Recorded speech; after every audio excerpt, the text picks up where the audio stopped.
Hello मेरे प्यारे साथियों, आप सभी का आज की इस वीडियो में बहुत-बहुत स्वागत है। जैसा कि आप सभी जानते हैं प्रचंड योगदान बैच यानी प्रचंड योगदान ये एक ऐसा पीडीएफ नोट्स है जो आपके इस 2 दिन के बचे एग्ज़ाम को एकदम बढ़िया से करवाने में पूरी सहायता करेगा। करने कहने का अर्थ है कि आपको जो इसके अंदर जो हम पीडीएफ नोट्स जो 100 क्वेश्चन का आपको हम प्रोवाइड करवाने जा रहे हैं, उस पीडीएफ नोट्स के माध्यम से आपको एग्ज़ाम में हूबहू क्वेश्चन देखने को मिलेगा। जी हाँ साथियों, 100% आपको क्वेश्चन देखने को मिलेगा। एक भी क्वेश्चन इधर-उधर नहीं आपको देखने को मिलेगा।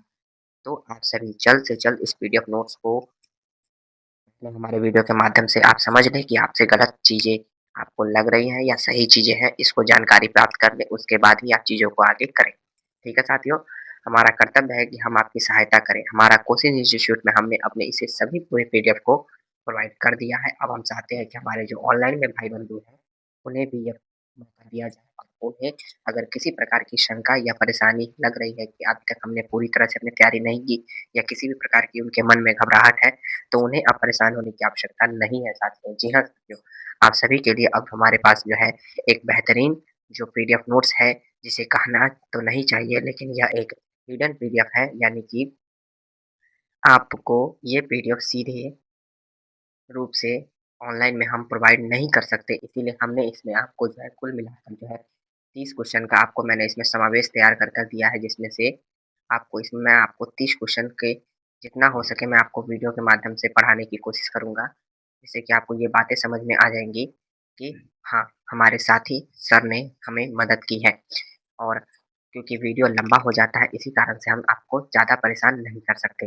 ठीक है साथियों, तो आप सभी के लिए इसमें जितना होगा हम अपने वीडियो में आपको बताने का प्रयास करेंगे। उसके बाद हम अपने आगे के जो हमारा व्हाट्सएप चैनल है उसके माध्यम से आप हमें व्हाट्सएप के थ्रू आप इंटरेस्टेड अगर आपको ये ज़रूरत है, आपको लगता है कि हमारे इस पीडीएफ से कुछ सहायता हो सकती है, क्योंकि यह पीडीएफ जो है आपको हिडन तरीके से मैं बता दूँ तो ये पीडीएफ आपको जो है एग्ज़ाम में एकदम हूबहू 100% क्वेश्चन में जो है आपको मदद करेगी। जी हाँ साथियों, अगर आपका डिमांड जल्द से जल्द आता है हमारे प्रति, हमारे पीडीएफ नोट्स के प्रति, तो हम आपको इसका सब्जेक्टिव नोट्स भी प्रोवाइड कर देंगे क्योंकि वो भी हमारे पास आ चुका है। तो आप सभी को घबराने की ज़रूरत नहीं है। जितने भी क्वेश्चन हैं सभी का, जितने भी सब्जेक्ट हैं उन सभी का आपको बारी-बारी से पूरा पीडीएफ नोट मिलता चला जाएगा।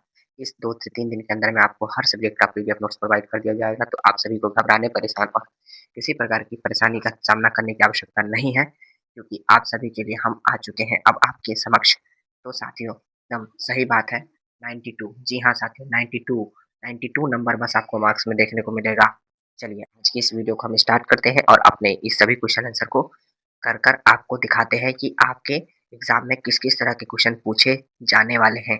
जिसका कि एक पहला खाका हमारे पास मौजूद है, जो कि हम आपको अभी तक दिखा चुके हैं, अपने प्रचंड योगदान के माध्यम से और आगे की हम जो क्लास है उसके माध्यम से आपको साझा करना चाहते हैं। जी हाँ साथियों, चलिए हमारा पहला नंबर क्वेश्चन कुछ इस प्रकार से है 2003 में अमेरिका ने किस देश पर आक्रमण किया था? जी हाँ साथियों, 2003 में अमेरिका ने किस देश पर आक्रमण किया था? तो 2003 में अमेरिका ने किस देश पर आक्रमण किया था? जल्दी से बच्चों आप सभी कमेंट कीजिए कि कौन-सा देश ने मतलब कि अमेरिका ने किस देश पर आक्रमण किया था? क्योंकि अगर आपको लगता है कि आपको इसकी पीडीएफ की आवश्यकता नहीं है या फिर आपको लगता है कि अच्छी हमारी तैयारी हो चुकी है, तो आप इसे ना खरीदें क्योंकि आपको अगर तैयारी हो चुकी है तो आप अपने तैयारी के बल पर आप अपना एग्ज़ाम दीजिए, अपनी ईमानदारी को प्रस्तुत कीजिए। अगर आपको लगता है कि नहीं हमको इसकी आवश्यकता है, तो वो आप अपने तरफ से डिसाइड कीजिए। हमारा काम था आप तक पहुँचाना जो कि हम पहुँचाने का पूर्ण प्रयास कर रहे हैं। जी हाँ साथियों, बातें थोड़ी लंबी हो गई थी क्योंकि चीज़ें को समझाना और आपको इस पीडीएफ के बारे में बताना काफ़ी ज़्यादा ज़रूरी था क्योंकि ये पीडीएफ नोट्स जो है आपको किसी भी यूट्यूब चैनल पर नहीं देखने को मिलेगा। जी हाँ साथियों। और ना ही हम आपको पीडीएफ का एक स्क्रीनशॉट हम आपको इस ऑनलाइन में दिखा सकते हैं। वो आपको व्हाट्सएप के ही माध्यम से देखने को मिलेगा। भले ही हम आपको क्वेश्चन उसका हूबहू मैची करवाएँगे कि आपको कौन-सा क्वेश्चन देखने को मिलेगा। जी हाँ साथियों। साथियों कमेंट करके बताइए और आप अपने ज्ञान का परिचय दीजिए कि आपने 2003 में अमेरिका ने किस देश पर आक्रमण किया था? तो 2003 में अमेरिका ने किस देश पर आक्रमण किया था? जी हाँ साथियों, आप हमारा आंसर क्या हो जाएगा ए नंबर ऑप्शन इराक। जी हाँ साथियों, ए नंबर ऑप्शन इराक। इराक ने जो है इराक पर जो है आक्रमण किया गया था अमेरिका के द्वारा। अमेरिका ने किस देश पर आक्रमण किया था 2003 में? तो इराक पर। नंबर क्वेश्चन कुछ इस प्रकार से है। अंतर्राष्ट्रीय अंतर्राष्ट्रीय न्यायालय का मुख्यालय कहाँ अवस्थित है? अंतर्राष्ट्रीय न्यायालय का मुख्यालय कहाँ अवस्थित है? जी हाँ साथियों, जल्दी से कमेंट करके बताइए न्यूयॉर्क में, जेनेवा में, वियना वियना में या फिर हेग में? जी हाँ साथियों, अंतर्राष्ट्रीय न्यायालय का मुख्यालय कहाँ पर अवस्थित है? तो अंतर्राष्ट्रीय न्यायालय का मुख्यालय साथियों जो डी नंबर ऑप्शन हेग में अवस्थित है। जी हाँ साथियों। चलिए कोई बात नहीं, आप सभी अगर आंसर नहीं दे पा रहे हैं तो कोई बात नहीं, और जो लोग दे पा रहे हैं वो अपने आप में जानते हैं कि उनकी तैयारी अच्छी है। अगर वो नहीं दे पा रहे हैं तो कोई बात नहीं, आपके लिए तो हम आपके इस प्लेटफ़ॉर्म पर आकर आपको जो है ये चीज़ें साझा कर रहे हैं। घबराने की कोई आवश्यकता नहीं है। तीसरा नंबर क्वेश्चन है आसियान शैली यानी कि आसियान वे जो है वो क्या है? वो एक क्या है? तो ए नंबर ऑप्शन आसियान के सदस्य देशों की जीवन शैली है। बी नंबर ऑप्शन आसियान देशों के सहयोगपूर्ण एवं समलंब्यपूर्ण कार्यशैली है। या फिर सी नंबर ऑप्शन आसियान देशों की रक्षा नीति है। या फिर डी नंबर ऑप्शन हमारा हो जाएगा आसियान देशों को जोड़ने वाली सड़क है। क्या हो जाएगा साथियों? जी हाँ साथियों, इसका जो राइट आंसर हो जाएगा आसियान शैली वे का राइट आंसर हो जाएगा आपको बी नंबर ऑप्शन। जी हाँ साथियों, आसियान देशों के सहयोगपूर्ण और समन्वयपूर्ण कार्यशैली है। ज़्यादा वीडियो को ना लंबा करते हुए सीधे आपको टॉपिक पर क्वेश्चन और आंसर को हम बताते हुए आगे बढ़ते चलेंगे, क्योंकि बहुत ही कम समय आपके पास बच चुका है एग्जाम की तैयारी का। जी हाँ साथियों, चलिए। भारत और चीन ने अपने कूटनीतिक संबंध कब स्थापित किए थे? भारत और चीन ने अपने कूटनीतिक संबंध कब स्थापित किए थे? चौथा नंबर क्वेश्चन का क्या राइट आंसर हो जाएगा? जल्दी से कमेंट करके साथियों बताइए। व्हाट्स जल्दी से कमेंट करके हमारे यूट्यूब चैनल पर जल्दी से कमेंट करके बताइए कि क्या हो जाएगा, भारत और चीन ने अपने कूटनीतिक संबंध कब स्थापित किया? तो चौथा नंबर क्वेश्चन का राइट आंसर हो जाएगा सी। सी, जी हाँ, 1950 में जो है कूटनीतिक संबंध जो है स्थापित हुए थे भारत और चाइना के। चलिए साथियों, नेक्स्ट हमारा क्वेश्चन है 5वां नंबर क्वेश्चन कुछ इस तरह से कि गलवान घाटी कहाँ अवस्थित है? जी हाँ साथियों, गलवान घाटी कहाँ स्थित है? गलवान घाटी कहाँ अवस्थित है? लद्दाख में, भूटान में, अरुणाचल प्रदेश में, जम्मू कश्मीर कहाँ अवस्थित है साथियों? जल्दी से बताइए। 5वां नंबर क्वेश्चन का राइट आंसर हो जाएगा ए नंबर ऑप्शन। जी हाँ साथियों, लद्दाख में अवस्थित है। जी हाँ साथियों, लद्दाख में अवस्थित है। नेक्स्ट हमारा क्वेश्चन है नेपाल में लोकतांत्रिक व्यवस्था की मांग को कब स्वीकारा गया? यानी कि नेपाल में जो लोकतांत्रिक यानी कि लोगों का तंत्र की जो व्यवस्था था उसकी मांग को कब स्वीकार किया गया? 1991 में, 1992 में, 1993 में या फिर 1995? जी हाँ, जल्दी से कमेंट करके बताइए कि कब उनकी मांगों को स्वीकार किया गया था। तो छठा नंबर क्वेश्चन का राइट आंसर हो जाएगा ए नंबर ऑप्शन 1991 ईस्वी में उनकी मांगों को स्वीकार किया गया था। चलिए साथियों, नेक्स्ट क्वेश्चन की तरफ बढ़ते हैं। नेक्स्ट हमारा 7वां नंबर क्वेश्चन कुछ इस तरह से है कि बिहार में नगर निगम। जी हाँ साथियों, बिहार में नगर निगम बिहार में नगर निगम है। बिहार में नगर निगम है कितने? 10, 11, 12 या 15? जल्दी से कमेंट करके बताइए साथियों, बिहार में नगर निगम कितने हैं? बिहार में नगर निगम कितने हैं? जी हाँ साथियों, 7वां नंबर क्वेश्चन का राइट आंसर हो जाएगा सी। जी हाँ साथियों, 12। 12 जो है बिहार में नगर निगम देखने को मिलते हैं। नेक्स्ट हमारा क्वेश्चन आगे की तरफ बढ़ते हैं। नेक्स्ट हमारा क्वेश्चन की तरफ। जी हाँ साथियों, 8वें नंबर क्वेश्चन की तरफ बढ़ते हैं। 8वां नंबर क्वेश्चन कुछ इस प्रकार से है, संविधान के प्रारूप समिति के अध्यक्ष कौन थे? या साथियों, संविधान के प्रारूप समिति के अध्यक्ष कौन थे? जवाहरलाल नेहरू, सरदार पटेल, डॉक्टर राजेंद्र प्रसाद या फिर डॉक्टर भीमराव अम्बेडकर? जी हाँ साथियों, संविधान के प्रारूप समिति के अध्यक्ष कौन थे? हमारा 8वां नंबर क्वेश्चन का राइट आंसर हो जाएगा डी। जी हाँ साथियों, डॉक्टर भीमराव अम्बेडकर जो थे उन्होंने ही प्रारूप समिति की अध्यक्षता। नेक्स्ट क्वेश्चन की तरफ हम बढ़ते हैं। नेक्स्ट हमारा 9वां नंबर क्वेश्चन है कि संविधान सभा की बैठक कब हुई? जी हाँ साथियों, संविधान सभा की बैठक कब हुई? तो 9वां नंबर हमारा क्वेश्चन है, सॉरी साथियों, 9वां नंबर हमारा क्वेश्चन है कि संविधान सभा की बैठक कब हुई? तो ए नंबर ऑप्शन है 9 दिसंबर 1946 को, या फिर 15 अगस्त 1947 को, या फिर 26 जनवरी 1948 को, या फिर 12 अगस्त 1946 को। भारतीय संविधान सभा यानी कि जो हमारे संविधान सभा की जो बैठक हुई थी, जो शुरुआत हुई थी, वो कब हुई थी? संविधान सभा की प्रथम बैठक कब हुई थी? तो संविधान सभा की जो है प्रथम बैठक जो है कब हुई थी? जल्दी से कमेंट करके बताइए साथियों की संविधान सभा की प्रथम बैठक कब हुई थी? तो आपको 9वां नंबर क्वेश्चन का राइट आंसर हो जाएगा ए नंबर ऑप्शन। जी हाँ साथियों, 9 दिसंबर 1946 को संविधान सभा की प्रथम बैठक आयोजित की गई थी। चलिए नेक्स्ट क्वेश्चन की तरफ बढ़ते हैं। अगर आपको लगता है कि आपको पीडीएफ की आवश्यकता नहीं है तो आप नहीं खरीदें। जिनको लगता है कि उनकी ज़रूरत है वही लें। जी हाँ साथियों, आपको इस पीडीएफ का जो नोट्स है यानी ये जो पीडीएफ है, अगर आप कहिएगा तो ये हमारा जो जो आपको पढ़ा रहे हैं ये पीपीटी आपको व्हाट्सएप के माध्यम से मिल जाएगा। का मैसेज आता है तो, अगर आप इसमें इंटरेस्ट दिखाते हैं तो। अगर आप चाहते हैं कि पीडीएफ नोट्स तो वो तो आपको मिलेगा ही मिलेगा।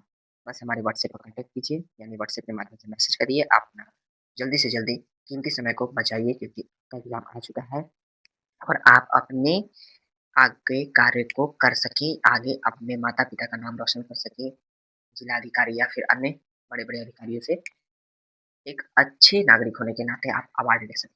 चलिए साथियों, नेक्स्ट हमारा क्वेश्चन है 10वां नंबर की राजनीतिक दल ने संविधान सभा की बैठक का बहिष्कार किया, क्यों? राजनीतिक दल जो थी, किस राजनीतिक दल ने संविधान सभा की बैठक का बहिष्कार किया था? तो ये नंबर ऑप्शन है हमारा हिंदू सभा ने या फिर समाजवादी पार्टी ने या फिर मुस्लिम लीग ने या फिर इनमें से कोई नहीं। तो राजनीतिक दल का संविधान सभा की बैठक का बहिष्कार किसने किया था? राजनीतिक दल में से संविधान सभा की बैठक का बहिष्कार किसने किया था?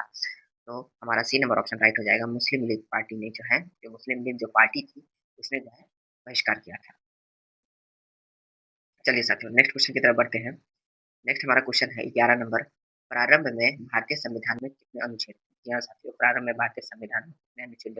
395, 375 या फिर 385 या फिर 350?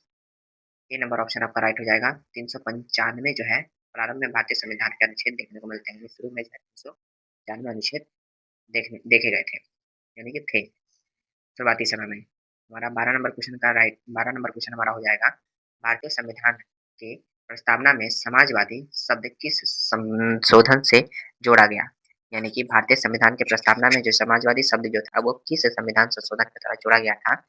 तो आपको हमारा अ, ए नंबर ऑप्शन हो जाएगा 40वां, बी 42वां, सी 43वां या फिर 44वां संविधान संशोधन। तो साथियों भारतीय संविधान में प्रस्तावना में जो समाजवादी शब्द था वो किस संविधान संशोधन के साथ जोड़ा गया था? नेक्स्ट क्वेश्चन की तरफ बढ़ते हैं। भारतीय संविधान की प्रस्तावना में कितने प्रकार के न्याय का वर्णन है? हमारा जो भारतीय संविधान है उसकी प्रस्तावना के अंतर्गत कितने प्रकार के न्याय का वर्णन है? कितने प्रकार से भारतीय संविधान के अंतर्गत जो है न्याय किया जा सकता है? तो 13 नंबर क्वेश्चन का क्या हो जाएगा राइट आंसर साथियों? 3। जी हाँ साथियों, आपको 3 प्रकार से न्याय जो है दिया जाता है, दिया जा सकता है। ठीक है? भारतीय संविधान के अंतर्गत। हमारा 14 नंबर क्वेश्चन है, वैश्वीकरण के 4 आधारभूत आयामों की पहचान किसने की? यानी कि वैश्वीकरण के जो 4 आधारभूत आयाम थे, उसकी पहचान किसने की थी? तो साथियों हमारा ए नंबर ऑप्शन राइट हो जाएगा, आईएमएफ ने की थी। आप सभी इस वीडियो को पॉज़ कर रोक कर आप पढ़ सकते हैं और अपने तैयारी को बेहतर बेस्ट बना सकते हैं। चलिए साथियों नेक्स्ट क्वेश्चन की तरफ बढ़ते हैं। नेक्स्ट हमारा क्वेश्चन है 15 नंबर हमारा क्वेश्चन है, आईएमएफ के कितने सदस्य हैं? आईएमएफ के कितने सदस्य हैं? तो साथियों आईएमएफ के जो है कुल मिलाकर 190 सदस्य देखने को मिलते हैं। जी हाँ साथियों, आपका बी नंबर ऑप्शन जो है वो एकदम सही हो जाएगा। चलिए साथियों नेक्स्ट क्वेश्चन की तरफ हम बढ़ते हैं। समय कम होने के साथ-साथ आपको जो है तैयारी भी समय करनी है, इस क्योंकि आपके एग्ज़ाम बहुत ही नज़दीक आ चुके हैं। चीज़ों को जानना भी बहुत जल्दी ज़रूरी है, क्योंकि अब आपका एग्ज़ाम ही निर्धारित करेगा कि आप किस तरह से पढ़ते थे या किस तरह से नहीं पढ़ते थे। तो घबराने की आवश्यकता नहीं है, आराम से, शांति से चीज़ों को समझें और आगे के कार्य में अपनी भागीदारी निभाएँ। 16 नंबर क्वेश्चन है, राज्यसभा के कितने सदस्यों को राष्ट्रपति द्वारा मनोनीत किया जाता है? जी हाँ साथियों, राज्यसभा के कितने सदस्यों को राष्ट्रपति के द्वारा मनोनीत किया जाता है? तो आपको 10 ए नंबर ऑप्शन है 10, B number option 12, C number 14 और डी नंबर ऑप्शन हमारा 15। राज्यसभा के कितने सदस्यों को राष्ट्रपति के द्वारा मनोनीत किया जाता है यानी कि लाया जाता है? तो आपको 16 नंबर क्वेश्चन का राइट आंसर हो जाएगा बी। जी हाँ साथियों, 12 सदस्यों को राष्ट्रपति के द्वारा लाया जाता है। चलिए साथियों नेक्स्ट क्वेश्चन की तरफ हम बढ़ते हैं। नेक्स्ट हमारा क्वेश्चन है, प्रधानमंत्री को या जी हाँ साथियों, प्रधानमंत्री जी को कौन नियुक्त करता है? तो हमारा लोकसभा के अध्यक्ष या फिर प्रमुख न्यायाधीश या राष्ट्रपति या फिर सामान्य जनता, कौन नियुक्त करता है? तो प्रधानमंत्री को नियुक्त कौन करता है साथियों? प्रधानमंत्री को राष्ट्रपति जी नियुक्त करते हैं। जी हाँ साथियों, सी नंबर आपका ऑप्शन जो है राइट हो जाएगा। 17 नंबर क्वेश्चन का चलिए सर 18 नंबर क्वेश्चन की तरफ हम बढ़ते हैं। 18 नंबर हमारा क्वेश्चन है, स्वतंत्र भारत के प्रथम जनरल गवर्नर कौन थे? जी हाँ साथियों, प्रथम जो हमारा जनरल गवर्नर थे हमारे स्वतंत्र भारत यानी भारत आज़ाद होने के बाद वो कौन थे? तो लॉर्ड माउंटबेटन जी थे। बी नंबर ऑप्शन जो है हमारा राइट हो जाएगा। चलिए आगे बढ़ते हैं हम नेक्स्ट क्वेश्चन की तरफ। नेक्स्ट हमारा 19 नंबर क्वेश्चन कुछ इस प्रकार से कि भारतीय संविधान सभा के उद्घाटन अधिवेशन का अध्यक्ष कौन था? यानी भारतीय संविधान सभा के जो उद्घाटन हो रहा था उसके अधिवेशन यानी कि उसके अध्यक्ष जो थे वो कौन थे? तो डॉक्टर राजेंद्र प्रसाद थे या के एम मुंशी थे या फिर डॉक्टर सच्चिदानंद सिन्हा थे या फिर सी राजगोपाल थे? सी राजगोपालाचारी थे। जी हाँ साथियों, 19 नंबर क्वेश्चन का राइट आंसर क्या हो जाएगा? जल्दी से कमेंट करके बताइए साथियों। जी, डॉक्टर सच्चिदानंद सिन्हा जी जो थे वह इसके अध्यक्ष थे। चलिए नेक्स्ट क्वेश्चन की तरफ हम बढ़ते हैं। नेक्स्ट हमारा 20 नंबर क्वेश्चन कुछ इस प्रकार से है, भारत में भारतीय संविधान में कुल कितने मौलिक कर्तव्य वर्णित है? तो भारत में भारतीय संविधान में कुल कितने कर्तव्य यानी मौलिक कर्तव्य को वर्णन दिया गया है? तो आपको 20 नंबर क्वेश्चन का राइट आंसर हो जाएगा साथियों सी। जी हाँ साथियों, 11 मौलिक कर्तव्यों का वर्णन किया गया है। साथियों, वीडियो लंबा होने के कारण आप सभी की परेशानी को देखते हुए इस वीडियो को यहीं समाप्त किया जाता है, क्योंकि इसमें क्वेश्चन तो आपको कुल मिलाकर जो है काफ़ी सारे देखने को मिलेंगे। यानी कुल मिलाकर आप सभी के लिए जो है 30 क्वेश्चन का हमने समावेश तैयार किया था, लेकिन समय की अवधि कम होने के कारण आपको जो है हम इस वीडियो को यहीं समाप्त करते हैं। पॉलिटिकल साइंस ये हमारा सब्जेक्ट था, जिसको कि आप व्हाट्सएप के माध्यम से, अगर आपकी इच्छा होती है कि आपकी तैयारी और भी बेहतर हो, आप एग्ज़ाम में एक अच्छा प्रदर्शन कर सकें, अपने गाँव, अपने मोहल्ले, अपने समाज में एक अच्छा नाम मतलब ये उजागर कर सकें, यानी पहुँचा सकें, तो इसके लिए आप अपने सहयोग में जो है प्रयास कर सकते हैं। मात्र आपको एक छोटा-सा हमारी टीम को योगदान करना है। जी हाँ साथियों, मिलते हैं इसी तरह की नेक्स्ट वीडियो में बहुत ही जल्दी-जल्दी से, क्योंकि आप सभी के एग्ज़ाम बहुत ही ज़्यादा नज़दीक आ चुके हैं। तो आप सभी को घबराने और परेशान होने की कोई ज़रूरत नहीं है। हमारे इस चैनल के माध्यम से आपको back to back political science, यानी कि हमारे आर्ट्स क्लासेस के रिलेटेड जो है जितने भी आपको सब्जेक्ट हैं उन सभी के बैक टू बैक आपको जो है एक शॉर्ट नोट्स और एक आपको पीडीएफ वीडियो के माध्यम से इस चीज़ों की जानकारी पहुँचा दी जाएगी, जिससे कि आप उसमें पार्टिसिपेट कर सकें। जी हाँ साथियों, हमारे पास हिस्ट्री, ज्योग्राफी, पॉलिटिकल साइंस तो मैंने आपको पढ़ा ही दिया, उसके साथ-साथ साइकोलॉजी, साइकोलॉजी के बाद फिलॉसफी, म्यूज़िक, इकोनॉमिक्स, इन सभी की जो है हिडन क्वेश्चन आंसर, यानी कि हिडन जो है हमारे पास क्वेश्चन पेपर आ चुके हैं, जिसके माध्यम से हम आपको चीज़ों को प्रोवाइड करने जा रहे हैं। तो आप सभी घबराएँ नहीं, परेशान नहीं हो और चीज़ों को पढ़ें, समझें और आगे अपने प्रदर्शन को सुनिश्चित करें, अपने नाम को रोशन करें, अपने माता-पिता के नाम को रोशन करें, अपने जिले, अपने गाँव, अपने शहर के नाम को रोशन करें। जय बिहार, जय किसान। मिलते हैं नेक्स्ट वीडियो में।